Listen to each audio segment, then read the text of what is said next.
Hi guys, welcome to our podcast. Hi. We are Azul Lopez, Jennifer Jennifer Rodriguez. Rodriguez. And Sophie editor. Yes. And today we are presenting to you our essay topics, our project. And here would be our title card for number 1. Our entire podcast is called Succeeding in Learning, Changing, and Applying Research Methods. So this would be the first part, which is Succeeding in Learning Research Methods. For that, I would just introduce my essay topic, which is what research methods there are. Specifically, I was talking about surveys, naturalistic observation, meta-analysis, and case studies, not in that order. But yeah, so basically a rundown is just case studies is when there's an independent, a dependent, a control, and you're just testing a hypothesis to see what comes up, what results you get. Naturalistic observation is when you choose a subject, usually it's animals, and you just observe it for however long of a period of time with no interaction at all. And that's very important to this, that you do not interact with whatever you're observing. There's surveys, which is basically just questions. Usually they're anonymous just because that the anonymity provides more honesty. And finally, meta-analysis, which when you have a hypothesis, you can choose to test it out, but choose whether, instead of testing it out several times, compare what you've done to previous studies and previous experiments already done. But yeah, that's what I did my essay topic about, which is like a very short, skimmed down version. But yeah. Okay.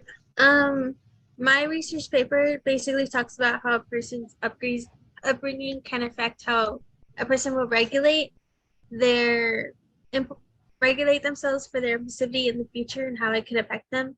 It talks about how there's different parental techniques, with their upbringing could later on show on like how a person will change and how a person will show those characteristics in their personality. Like someone could become more aggressive, some people become like more some people can't self-regulate as well as others. And that's why it's very important that people learn how to self-regulate at a young age, so they're able to control that impulsivity within them, so it won't become as bad as a personality disorder later on.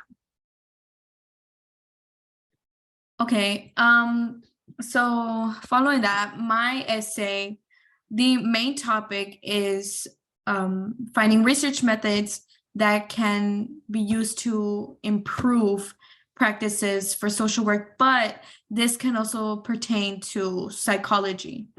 So basically, I just grasped two opinions from two different authors.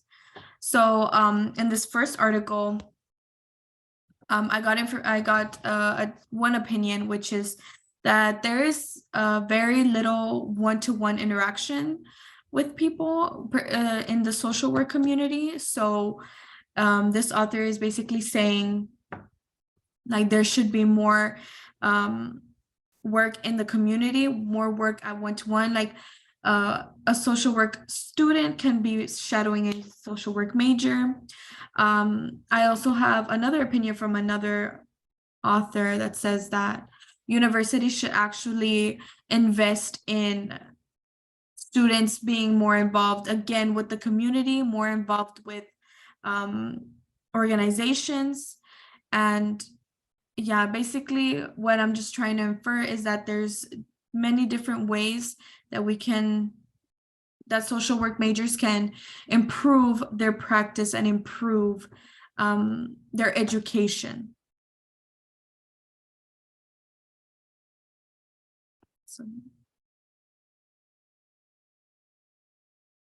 So a question that I have for you guys, because I have had an interview already. So basically this is a question that I asked. I interviewed Sanja Arredondo, and she's the head department of the social work of social work. So I asked her, what, in your opinion, what are some areas of social work practice that could benefit from improvement and or innovation? And she actually said that the standard GPA for the social to enter social work or to even apply to social work school, it was a 2.7, but she noticed that most students were applying and already had a above 3.0 GPA. So from that, she inferred that, you know, the School of Social Work was underwhelming. It was less qualified for students to, you know, to be better educated. So Sanja realized that in order for social work students to become more educated and to see their full potential, she had to raise that GPA to a 3.0. So I want to know, what do you guys think about the raise of the GPA? What's your opinion on that? Do you agree or do you disagree? Sophie. Oh, I do agree, because like you said, like they're already exceeding the 2.7, so why not raise it just a little bit so they could feel that little rush of like, oh, I need to keep up my grades or else I won't be able to stick to this. You know what I mean? Like, it's just best. It just kind of gives them a little more of a push, but not too bad of a push. I agree. I agree with what you say. I heavily disagree. It's not a shocker. I do heavily disagree, just because even with those raising it by like a couple of points, it's still, if the majority is already 3.5, great, that's good. Those stats are very good. And they're already being recorded, you know? Mhm. It's already being said that most of the people applying have a 3.0 or a 3.5 GPA or higher. Great, but why take that chance away from people that are struggling, people that are like, and I can't even say that it's like specific, very day by day basis, because I saw it every day where I used to work, where a lot of people were suspended from financial aid and had to randomly drop out from their courses once census date has already passed. I saw a lot of people like messing up their own GPAs because of that, you know, and this wasn't like one or two people by semester. This is a majority of people. And a lot of these things happen usually at the end, when it's already their senior, their junior year, where they can't make that up anymore. And if this happens to someone in their senior year, they can't make it up. They want to go into graduate school or into undergraduate of social work, and they just can't, because they can't achieve that 3.0 GPA. And you know what? And I can agree with a part of your statement. I agree with some people having different situations, different circumstances. I definitely agree on that. But I think I still have to side with the professor, because the Department of Social Work wants to look at the whole student body, you know, not really general. They want to see it as a more general ideal, you know, it's general ideal situation for everybody. You know what I mean? I don't think they're looking into specific people. It is it is tragic. It is unfortunate for those people. But again, I think the school in general wants to see what the general student body would kind of live up to. So I think I would still have to side with. Okay.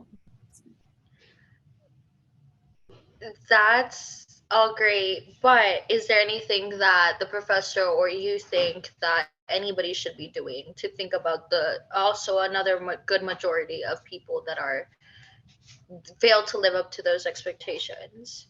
Is there anything that should be done, or is it just No, there they definitely should be something done because everyone matters, especially when it's a bigger percentage, it is a problem. But seeing that this is like the situation that they're dealing with as of now, which luckily not most people are in that situation, I think that's why it wasn't a difficult decision for them to raise the GPA. I also do feel like, because you mentioned the financial aid, I also do feel like financial aid does like appeals for that, I believe. So even if they were like struggling because of financial aid, like they could go to financial aid office, talk to them, and that would be because sorted this out. is derailing into a different conversation. I'm just going to address that real quickly. Um, People get told that they are financially suspended once the semester has started, usually. So they have to drop out either way.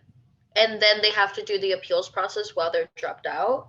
And even if they were to get back reinstated, like as in their financial aid gets reinstated, they can't always get reinstated because classes have already started. Specifically, I see this affecting tasks of people a lot because they already don't get a lot of financial aid. Once it's gone, they don't wait for the person to make an appeal. They take that money, they allocate it somewhere else.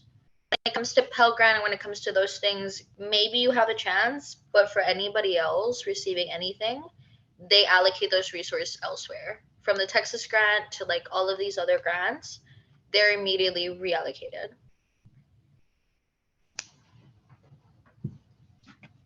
Sorry, it's off topic. I'm just like pointing out to say like why that's not always possible. Usually it's not always possible, No, you're even good. with the financial aid advisor. But yeah. No, yeah, and it's good. I mean, everyone has their own opinion, but I just wanted to ask just to see what y'all thought of um, my interview with the professor, just to kind of sum things up for me. Mhm.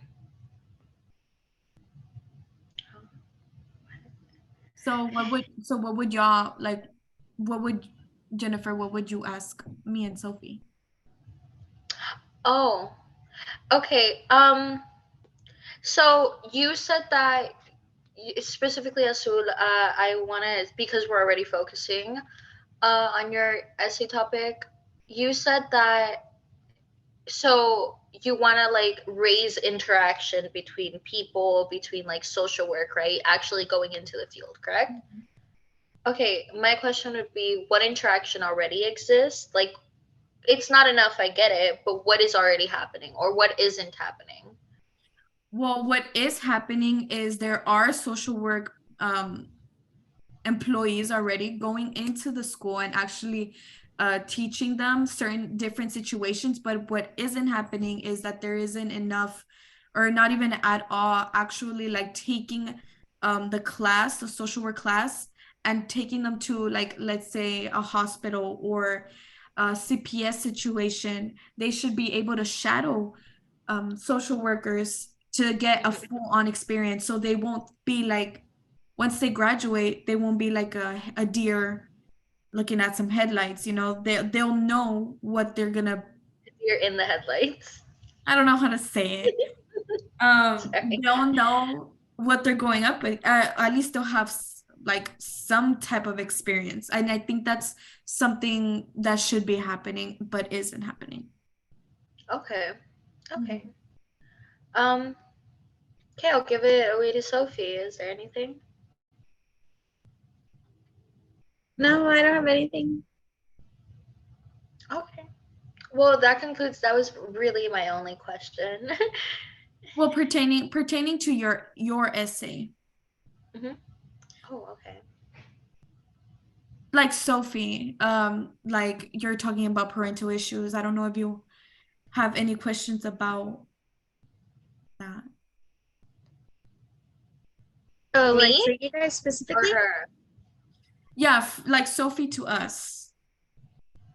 Oh, okay. Oh, oh, That so connects like to our things.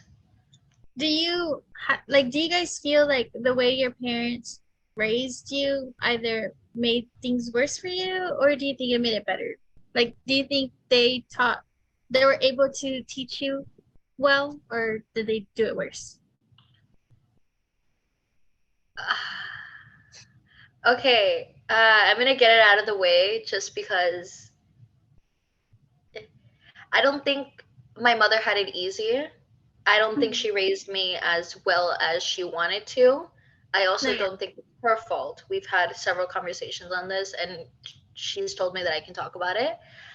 Um, because as a child, I had ADHD, and as an adolescent, I also struggled with other mental illnesses. So I feel like the way she was raising me wasn't always the best for my situation. Mhm. And because she was a working mom, she couldn't inform herself on it, although she tried several times. Um, so yeah, although like I think that she taught me a lot. I think it was mainly the ADHD that made me a little unteachable for certain things. But yeah, that's why like the whole impulsivity and everything still not under control, still going on. Yeah. Except when I'm medicated, which isn't always the solution to be like heavily medicated and everything's good. Um, but yeah, yeah, that's my answer. My answer is I yes or can no. I can see where you're coming from because was in a my mom was in a similar situation. I also did have ADHD.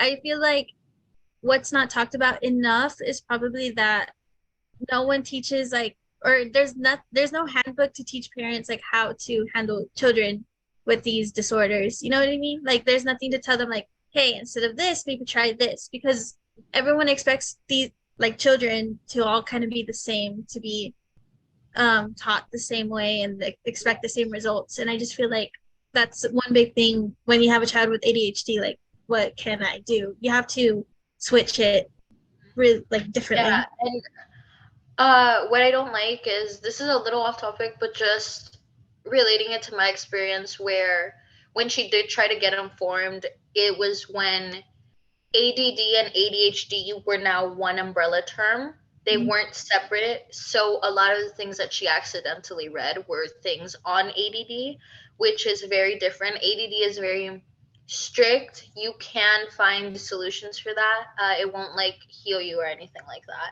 Mhm. But there's ways that like it's a general thing for everyone versus ADHD is like a spectrum, depending on how bad or like how much it's affecting you. But yeah, so yeah.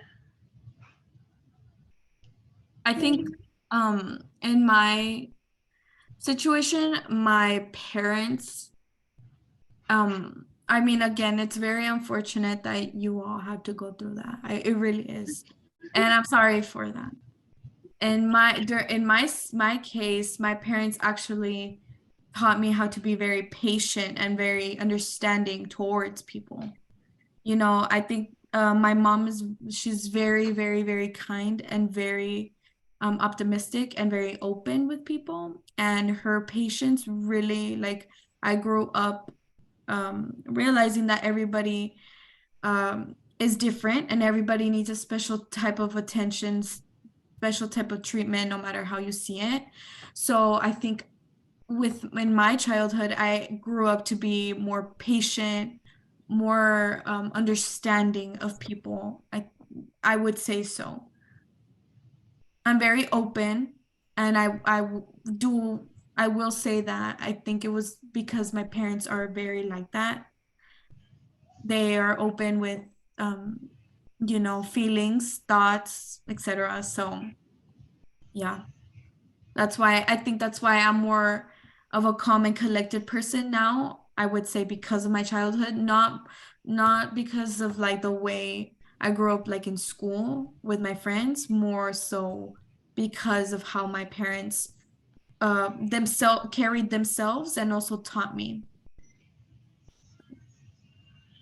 Yeah, I could see that. I feel like as a kid, I'm very patient. I think I'm very patient, but I still have that.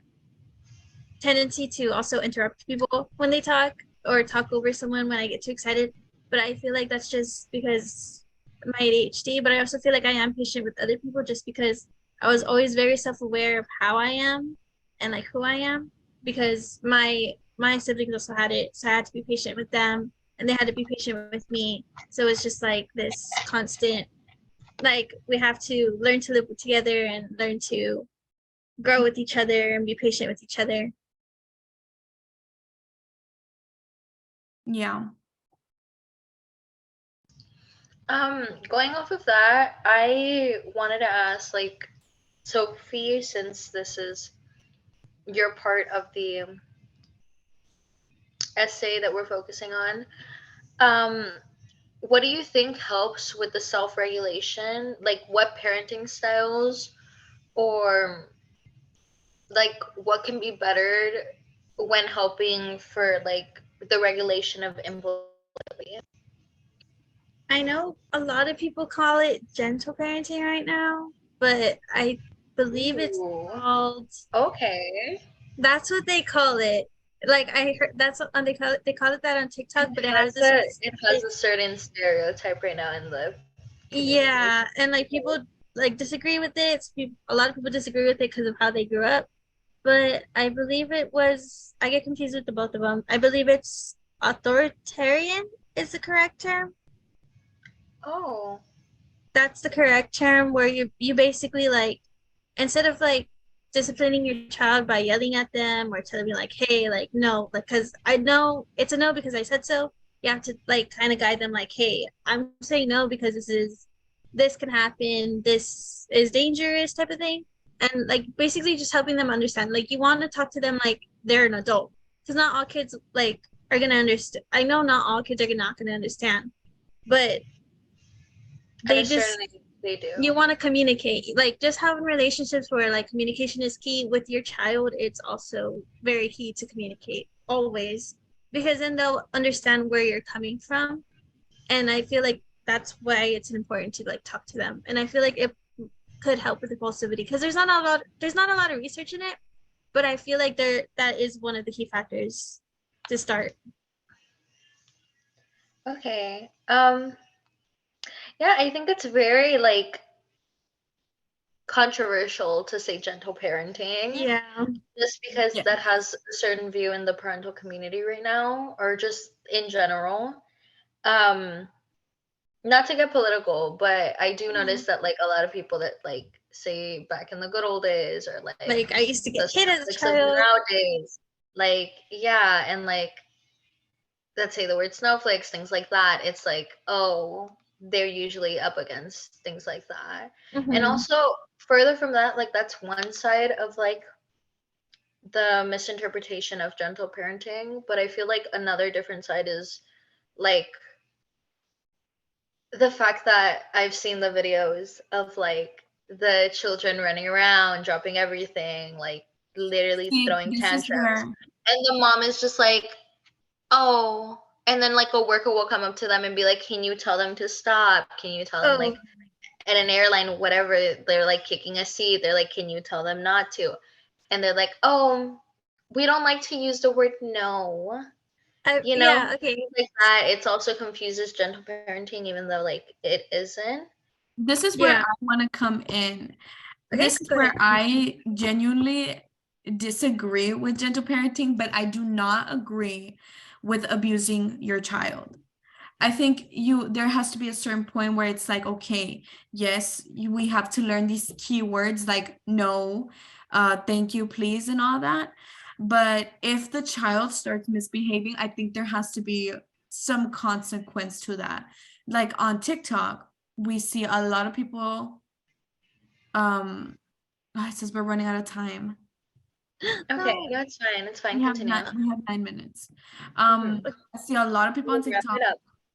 with their gentle parenting, which I agree to a certain extent, but when they start freaking out and start making tantrums in public places, that's where I genuinely disagree on that.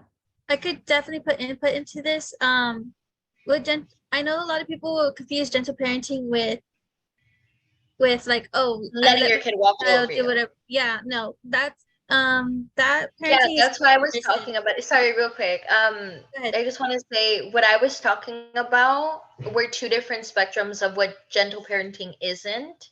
Yeah. Um, that's why when like Azul was talking, I was like, oh, but that's not what gentle parenting is at all. Like, Yeah, gentle it's parenting definitely is like very different. self-regulating and like it's proper discipline. It's not discipline where like you're yelling at them, you're degrading them.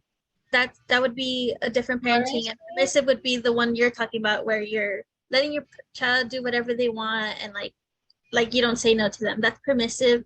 Gentle parenting is like a good in between if authoritative you're or gonna do. authoritarian? Let me check right now. Um, Authoritarian would be like where the parent feels superior. They try to make the child yes. feel superior. It's no because I said no, which is I think maybe something we were all raised with. I think Yeah. Yes. I wasn't, but my stepmom, when she first married my mother, tried raising me like that a lot. Mhm. Which did like it kind of went into a permissive thing for a while there, which was very weird. Um, but no, I fully agree with gentle parenting if it's done right. I feel like Mhm. the Yes. whole temper tantrum in there's no real wrong way to do it unless you're not doing it at all and you're going into permissive or authoritative. Um, because if you're doing gentle parenting from the start, I think also the only other wrong way to do it is if you've been permissive for so long, or if you've been doing it a certain way for so long, and then you just come in with gentle parenting, I think it Yeah. confuses the child a lot Yes. versus doing it from the start. Um, They're already I see those traumatized. videos of like, huh? They're already traumatized and you're trying to put a band-aid on the situation. Yeah, yeah. Like it can be done if you're very patient, but it's a lot on the kid mentally. Yeah. Yeah. Um, I've seen those videos of like these 7-year-olds cooking, like and actually like turning on like the hot pot and everything, and it's like it's amazing to see like gentle parenting actually at work. Like if they Mhm. hurt themselves or something, like you don't see like the kid will cry, obviously they're in pain, but you don't see them like wanting to start throwing things or like they're in pain, everybody else has to be too. Like you see them being comforted and their parent tells them you like in a nicer way, but they tell them like you hurt yourself because the pot was hot. Don't Mhm. touch the pot, you know? Mhm. And like it's very interesting to see them learn like that. I'm a big believer in it. I definitely feel like whenever I do have kids, I'm gonna raise them like that. Um, but yeah, I think if you just explain the why to them, it's definitely better. Yeah. Yeah. Per. Do you have any questions about your essay, Jennifer, before it all ends? We have 5 minutes. Oh yeah. Let's do a quick rundown then. Do you guys have any experience with the research methods I had mentioned? Besides, I've done the survey for sure. I think we've all done the survey. Um, I know like for psychology that we have to do that we have to participate in research, but that I think that's Mhm. basically so far I've only done surveys. I haven't done anything hands-on yet with them. I got lucky. There was one that was worth 3 credits, and I showed up, and they didn't show up. So they gave me the credits because I was That's there for like a good 10 minutes, like knocking on a empty door. So, and then the other one was a survey for me. What about Azul? I've only worked with surveys. Actually, Mm-hmm. I've done observations too with professors. Okay. I've literally sat down and watched them and see how they've worked. Um, what I can say of For that, us every day at class. no, yeah, but no, I've actually been assigned to sit and watch Mm-hmm. a professor and see their study habit, I mean their teaching habits. It's pretty weird because normally it's a different point of view because normally when you're a student, you're kind of daydreaming and you just sometimes you daydream, sometimes you focus on the material, but once you're observing the habits of the professor, teacher, whatever. It's like a whole different perspective. Like it's different. As well as with surveys. I mean, that's what I've done so far. Mhm. Okay. Have any of the surveys that you guys have done have they all been anonymous? Have they, like, did you have to reveal your name, your age, anything about yourself in any of them? Mm, I've only had to, they've Your zip been code? anonymous, but it was more for like kids with traumatizing stuff, you know? Those are the surveys that I've taken. And also I had to reveal that I was Hispanic as well. And that's about Okay. it. Yeah, my survey was for an English class, so it was more so anonymous. It was just about a certain topic that we had to do. It was a project, and we just had to ask specific questions about what we were presenting. So it was anonymous, completely anonymous. Okay. Do you guys think your answers would have changed, or how you were approaching the survey would have changed if they weren't anonymous? Definitely. Yes. Yes, Okay. definitely. In a positive way or in a negative way? Like, would you have lied more? Would you have I would have bent the truth a little? Like, I would how have lied. drastic would you? I would have lied in a sense where my life wouldn't seem so bad, where I don't want anyone to be concerned for me. But since it was anonymous, like I just put it all out there, all hands on deck, basically. I would also Okay. lie to make myself look better. Okay. Funny enough, I just remembered something.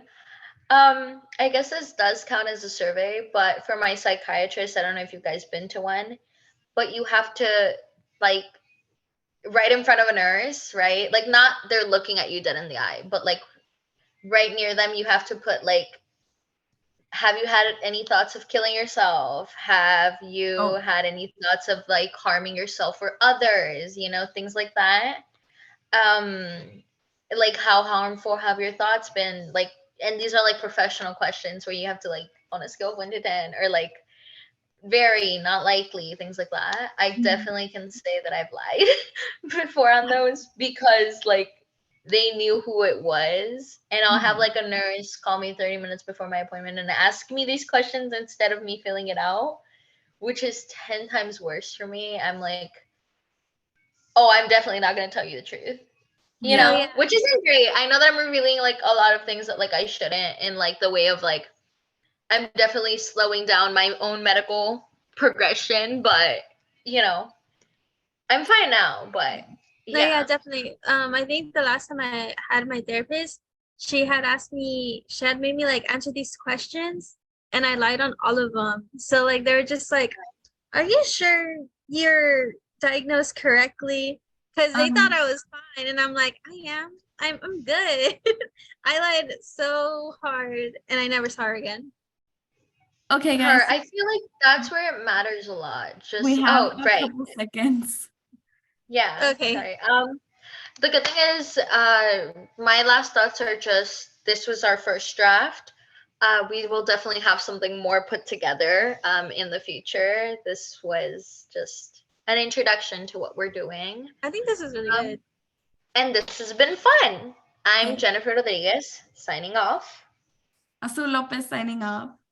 Sophie Herrera signing off. Bye. Bye.